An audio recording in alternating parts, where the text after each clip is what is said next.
I'm trying to explore Buddhism in early Kashmir, like the advent and development of Buddhism in and around this region.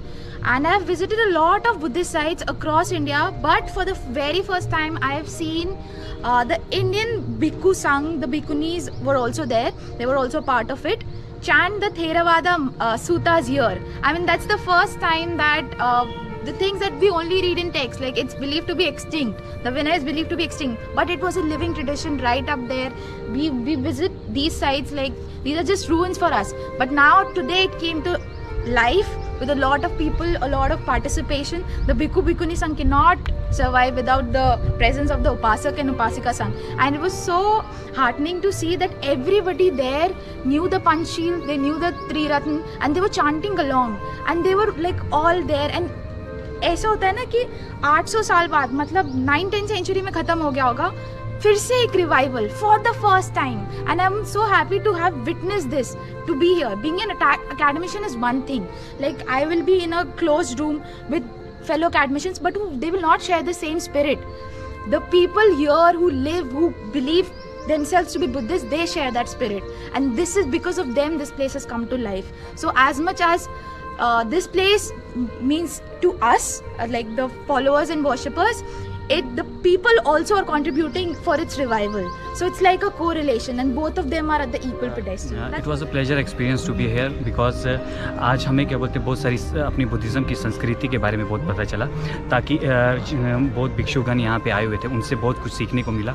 साथ में बहुत सारी जो scholars आए हुए थे, चाहे JNU से स्कॉलर्स हुए, उन्होंने बहुत सारे हमें आर्कोलॉजिकल बुद्धिस्ट के जो आर्कोलॉजिकल साइट है, चाहे वो कश्मीर के हैं, उन्होंने कश्मीर के इंपॉर्टेंस के बारे में बताया, जो हमारे लिए, जो कि आप जम्मू एंड कश्मीर, जब हम जम्मू एंड कश्मीर के साथ साथ थे, हमें उतना इंपॉर्टेंस पता नहीं था, क्योंकि एट द एंड वो अवेयरनेस हमारे पास नहीं है, वो चीज़ों की अवेयरनेस नहीं है.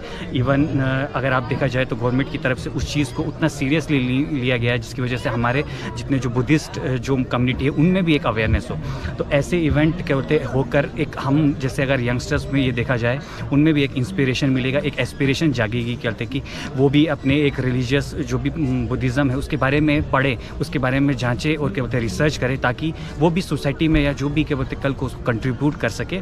तो मैं यही क्या बोलते सबसे पहले तो Buddhist organisation of northern India बहुत थैंकफुल हूँ करते कि उन्होंने ऐसा एक इवेंट किया और लद्दाख स्टूडेंट एसोसिएशन को क्या बोलते हैं इसमें इंक्लूड किया. क्योंकि अगर आप देखा जाए, अगर लद्दाख एक is noun for ethics, culture and inclusivity. Inclusivity मतलब ये है कि हर कम्युनिटी को लेके चलती है. चाहे अगर आप मैं आपको बताना चाहता हूँ, जब लद्दाख है, जो जम्मू एंड कश्मीर में भी एक बुद्धिस्ट कम्युनिटी है जो तिब्बतन कल्चर को क्या बोलते फॉलो करता है फ्रॉम किश्तवाड़ रीजन, उनको भी साथ साथ लेके चल रही है, जो कि बहुत अच्छी बात है. और साथ में जब ऐसे ऐसे प्लेटफॉर्म यहाँ पे होते हैं तो उससे क्या होता है कि हम लोगों में भी एक वी फीलिंग होती है. ज़रूरी नहीं है सिर्फ लद्दाख से, फिर अलग से नॉर्थ पूरे इंडिया के साथ जो भी हमारी कम्युनिटी है उनके साथ कनेक्ट करने का एक मौका मिलता है. फिर जैसे कि भीमराव अम्बेडकर सर के बारे में बताया गया, उनके इतिहास के बारे में, उनकी एस्पिरेशंस के बारे में, उन्होंने क्या उनके संघर्ष के बारे में, उनकी कंट्रीब्यूशन है सोसाइटी के लिए, बहुत अच्छी चीज़ें हैं जो हम लोगों को क्या बोलते सीखने को यहाँ पे मिली. और मैं यहाँ से जितने भी हमारे यूनियन से जो भी स्टूडेंट्स आए थे, Ladakhi student, not just Ladakhi students, यहाँ के लोकल्स, चाहे वो ओल्ड एज हो चाहे कोई भी है, मुझे लगता है इस सब के लिए एक इंस्पायरिंग था. और मुझे लगता है वो कल को इस चीज़ के लिए वो कंट्रीब्यूट अच्छी तरीके से. सैकड़ों वर्षों बाद यहाँ बुद्ध विहार की स्थापना हुई है और अनेक लोग फिर से अपने पूर्वजों के मार्ग पर चलकर बुद्ध धम्म संघ के शरण में आने को आतुर है.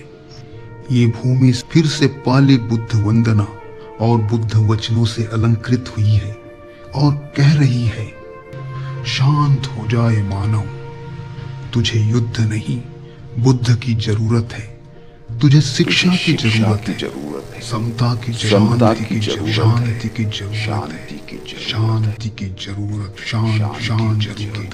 है.